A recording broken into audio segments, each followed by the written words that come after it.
Covering news where you live. This is 5 News.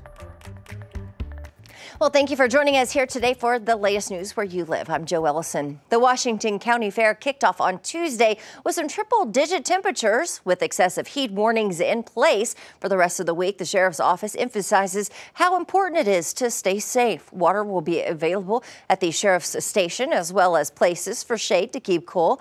And along with fans in the barn, there are also misters. Central EMS will be on site and able to respond anywhere.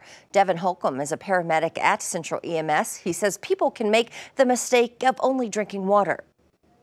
It's people that have been out in the extreme heat for most of the day and they haven't been hydrating, or they're hydrating but not drinking like sports drinks, something to replenish their electrolytes.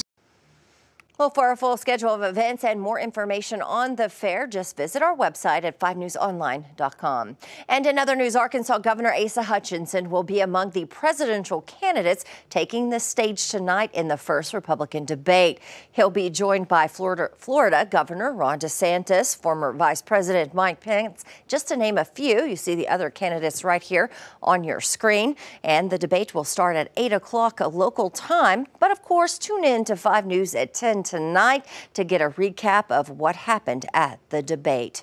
All right, before we get to other news, let's get a check of the weather with meteorologist Zach Scott. And Zach, it is a hot week out there. Yeah, the heat just continues. No shakeup in the pattern. Another day. Now, we have overall shaved off a degree or two going back to when the heat really was hitting us Sunday and Monday. We've come down a little bit. We're looking at upper 90s. So we're not talking about triple digits today. Actual air temperatures upper 90s, northwest Arkansas and the River Valley. Now, when we factor in the mugginess out there, it will feel more like 110 to 115. That hasn't changed. But well, to a degree, it really has as well, because it was Sunday and Monday. Remember when we were talking about heat index values 120 plus.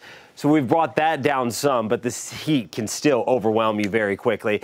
We're also talking about mixing in some scatter clouds out there too, which is something we have not had a lot of lately, trying to get a little shade for us. Fayetteville's broke the record 3 days in a row. The record today is down to 98 degrees.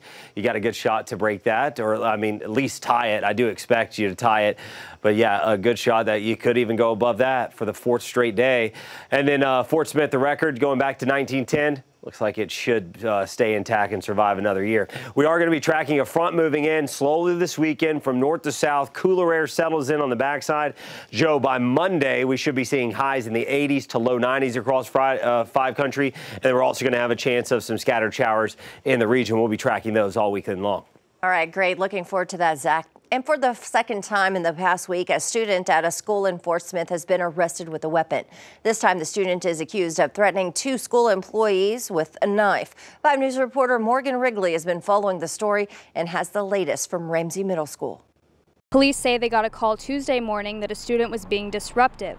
Officers arrived to help and found the student with a kitchen knife. At that time, our school resource officer was able to disarm the student without any incident and without any injuries. This is the second time a Fort Smith student has been caught with a weapon on campus since school started.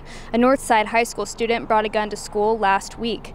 Fort Smith Public School Police Department believes these are isolated incidents. You know, in my years of being here, this is not something that is normal to happen all the time. But Lieutenant Eric Huber says school safety is not something they take lightly. We're going to go back, we'll look at this, and we will speak to the staff and see if there's anything that we can do to make things even safer at our schools than what we're already doing. Fort Smith Public Schools has had school resource officers for years, and they're looking at other options like metal detectors. But Huber says they have to consider the logistics. A lot of it has to do with manpower, logistics, and how you can deploy those, especially if you have a school that has several entrances. In the meantime, Huber says they're doing everything in their power to keep schools safe. We want to encourage our parents to speak to their children about what is right and what is wrong to bring to the school,